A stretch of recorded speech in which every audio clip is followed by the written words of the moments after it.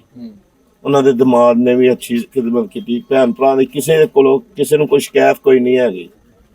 Last time ਮੈਂ interview ਕੀਤਾ ਹੈ ਤੇ ਮੈਂ ਕਿਹਾ ਤੁਸੀਂ ਬਹੁਤ ਬਿਮਾਰ ਹੋ, ਹਸਪੀਟਲ ਤੇ ਮੈਂ ਉਹਨਾਂ ਨੂੰ ਪਿਕ ਕੀਤਾ ਸੀ ਤੇ ਕਹਿੰਦੇ ਯਾਰ ਬਿਮਾਰੀ ਅੱਲਾ ਦੀ ਤਰਫ ਤੋਂ ਆਂਦੀ ਹੈ, ਅੱਲਾਹ ਤਾਲਾ ਦੀ ਅਜ਼ਮਾਇਸ਼ ਹੈਗੀ। ਅੱਲਾਹ ਤਾਲਾ ਦੇ ਐਡਾ ਪੁਖਤਾ ਈਮਾਨ, ਐਡਾ ਪੱਕਾ ਬੜਾ ਅਕੀਦੇ ਵਾਲਾ ਬੰਦਾ, ਬੜਾ ਪੱਕਾ ਮਾਨ ਸੀ ਇਸ ਹਾਲਤ ਦੇ ਵਿੱਚ ਵੀ ਨਮਾਜ਼ ਪੜਨ ਵਾਲਾ।